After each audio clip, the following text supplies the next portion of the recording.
आज आम्ही या ठिकाणी जळगाव जिल्हा एकता संघटनमार्फत जिल्हाधिकारी तथा जिल्हा दंडाधिकारी यांना एक तक्रार नाही तर एक निवेदन देत आहोत प्रशासकीय माहितीसाठी।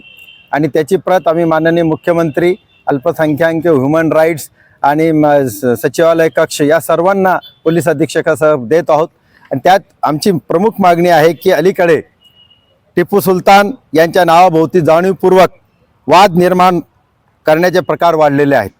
सोशल मीडिया उत्तेजक, दिशाभूल करणाऱ्या पोस्ट टाकून समाजात भीती आणि वैमनस्य पसरवले जात आहेत। हे थांबणे अत्यंत गरजेचे आहे। भारतीय संविधानाने प्रत्येक नागरिकाला अभिव्यक्ती स्वातंत्र्य दिलेले आर्टिकल 19(1) प्रमाणे, पण त्याचबरोबर 19(2) प्रमाणे असे कृत्य करण्याचा अधिकार कोणाला नाही जो कोणत्याही धर्म, जात किंवा समाजाविरुद्ध द्वेष पसरवणे, अपमान करणे किंवा हिंसा भडकवणे हे कायद्याने गुन्हे आहेत। आमची प्रशासनाकडे स्पष्ट मागणी आहे की ऐतिहासिक व्यक्तीचे व खास करून टिपू सुलतानचे फोटो लावणे, जयंती साजरी करणे किंवा डिजिटल माध्यमाने उल्लेख करणे याबाबत त्वरित अधिकृत मार्गदर्शन सूचना जाहीर करण्यात याव्या। तसेच भडक वक्तव्य किंवा पोस्ट करण्यावर कठोर गुन्हे दाखल करून तात्काळ कारवाई करावी। जळगाव जिल्ह्यात शांतता व सलोखा राखणे ही प्रशासनाची जबाबदारी आहे। अफवा पसरवण्यावर नियंत्रण ठेवण्यासाठी सायबर यंत्रणेला सक्रिय करावे आणि सर्व समाज घटकांना विश्वासात घेऊन सामंजस्याची भूमिका घ्यावी। जर वेळेत ही कारवाई झाली नाही तर उद्भवणाऱ्या तणावाची जबाबदारी प्रशासनावर राहील।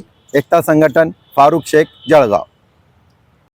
टिपू सुल्तान रहमतुल्लाह अलैह का फ़ोटो देखने के बाद और उनका नाम आने के बाद ये लोग चिढ़ने वाले जो है उन्हें ये बताता चले कि टिपू सुल्तान रहमतुल्लाह अलैह अंग्रेज़ों के ख़िलाफ़ लड़े थे। हमारे देश में जब अंग्रेज़ आए और हमें जब भारतीयों को गुलाम बना रहे थे ये लोग और हमारे देश को लूट रहे थे, तो सबसे पहले जंग करने वाले टिपू सुल्तान रहमतुल्लाह अलैह थे।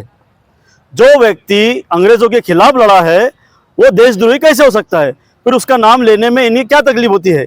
संविधान की किताब पेज नंबर 144 के अंदर संविधान की किताब में इनका नाम आया है, इनका फ़ोटो आया। रानी लक्ष्मीबाई के जो पेज है उसके बाद में इनका फ़ोटो आया है और संविधान में आया है। जब संविधान में टिपू सुल्तान का फ़ोटो और उनका लेख आता है तो वो देशद्रोही या फिर वो देश के खिलाफ कैसे थे? ये इन्हें जो 2014 के बाद जिन गुलामों को आज़ादी मिली है, हमें तो आज़ादी 1949 में मिली गई, लेकिन जिन्हें 2014 के बाद मिली है उन्हीं लोगों को टिपू सुल्तान के नाम से, फ़ोटो से तकलीफ होती है। सरकार ने ये स्पष्ट करना चाहिए कि टिपू सुल्तान भारत के लिए लड़े थे, वो स्वतंत्र सेनानी थे। ये सही इतिहास लोगों तक जाना चाहिए। धन्यवाद। बिस्मिल्लाहिर्रहमानिर्रहीम। दोस्तों, जलगांव जिला एकता संगठन आज कलेक्टर ऑफिस में आई है बहुत अहम मसले को लेकर। हमारे देश के जो शहीद आज़म जिनको कहा जाता है हज़रत टिपू सुल्तान रहमतुल्लाह अलैह, अंग्रेज़ों के ख़िलाफ़ शुरू में सबसे पहले जिन्होंने आवाज़ उठाई वो टिपू सुल्तान है। 4 बड़ी जंगें ब्रिटिश हुकूमत के ख़िलाफ़ जिन्होंने लड़ी वो टिपू सुल्तान है। इनकी शहादत के ऊपर अंग्रेज़ सबसे ज़्यादा खुश हुआ और उसने जश्न मनाया कि अब हिंदुस्तान पर हम कब्जा कर सकते हैं। ऐसे टिपू सुल्तान, ऐसे शहीद जिसने अपने देश के लिए कुर्बानी दी है, अपने देश के नाम को पूरी दुनिया के अंदर बढ़ाया है, उनके फोटो को लेकर, उनकी जयंती को लेकर जिस तरीके से यहाँ पर सियासत की जाती है, गंदी सियासत। और शर्म की बात तो ये कि मुख्यमंत्री दर्जे का आदमी इसके ऊपर सियासत करता है। तो मेरा ये सवाल है, हमारे संगठन का सवाल है, क्या टिपू सुल्तान देशद्रोही है? क्या टिपू सुल्तान आतंकवादी है? क्या टिपू सुल्तान देशद्रोही गतिविधि के अंदर मुलविस था? अगर ऐसा कुछ है तो हमें सबूत पेश करें, वरना फिर उनकी जयंती बनाने पर, फोटो लगाने पर सियासत करना, गुनाह दाखिल करना, ये कहाँ का इंसाफ है? या फिर आप कुछ गाइडलाइन हुकूमत की तरफ से दे कि टिपू सुल्तान कौन है और उनका मकाम और मर्तबा क्या है। तो साफ नजर आता है कि उस दौर में अंग्रेज से टिपू सुल्तान घबराता था।